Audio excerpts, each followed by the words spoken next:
అదే చెప్తున్నా నేను మీ పేరేం పేరు? సాగర్ గారు. నేను అదే చెప్తున్నా, మీడియా ఫ్యామిలీ నుంచి వచ్చాను సాగర్ గారు.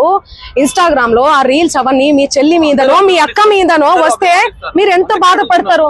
నేను అదే చెప్తున్నా. మీడియా నుంచి ఒక్కొక్క మెట్టికి కదా ఎందుకు టార్గెట్ చేస్తున్నారు అది మీరు చెప్పాలి. మీరు ఏమనుకుంటున్నారు దానికి సంబంధం? నాకు తెలియదు అది. ఎందుకంటే నేను మీడియాలో వచ్చి ఇంటర్వ్యూలు ఇస్తలేనను, మరి ఏమో నాకే తెలియదు. ఎందుకంటే నా పని చెప్తుంది, నేను పని చేసుకుంటూ వెళ్తున్నా, నేను పాటలు చేసుకుంటా.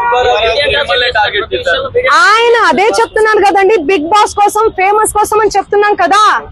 ఆయన కేవలం ఫేమస్ అవ్వాలి, ఫేమస్ అయ్యే దానికోసమే ఇదంతా చేస్తున్నాడు. ఆయన మాటలు మీరు చూడండి. నెక్స్ట్ ఇయర్ బిగ్ బాస్ వస్తే నేను వెళ్తాను. శ్రీముఖి అంటే నాకు క్రష్. నాతో మాట్లాడేటప్పుడు కూడా మీతో ఫ్రెండ్షిప్ చేసుకుందామంటే మీరేంది ఆరగంటగా మాట్లాడుతున్నారంటే, అవును కేసు పెడతాము అంటే ఆరగంటగా మాట్లాడకుండా ఎందుకు మాట్లాడతారండి? నేను తప్పు చేయను దాన్ని. తప్పు చేయని వాళ్ళు ఎవరన్నా మాట్లాడతారు. నేను మీకు వీడియో చూపిస్తాను, ఆగండి, చూడండి ఎలా మాట్లాడుతున్నాడు,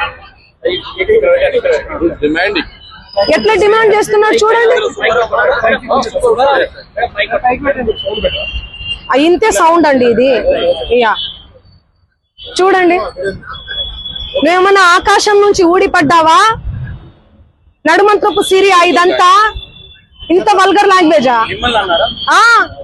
ఇంత సోకులు ఎందుకు పడతారు మీరు? ఎలా వస్తానండి? నేను అదే చెప్తున్నా, పనులు ఉన్నాయండి, నాకు ప్రోగ్రామ్స్ ఉన్నాయి. కర్ణాటకకు పోయినాను నిన్ననే. నేను శ్రీదత్త యూనివర్సిటీలో కాలేజ్ లో ప్రోగ్రామ్ కూడా చేశాను. మీరు చూడండి నా అప్డేట్స్ దయచేసి చూడండి. ఇన్స్టాలో నేను పోస్ట్ కూడా పెట్టడం జరిగింది. దీనికి నాకు ఏ సంబంధం లేదు.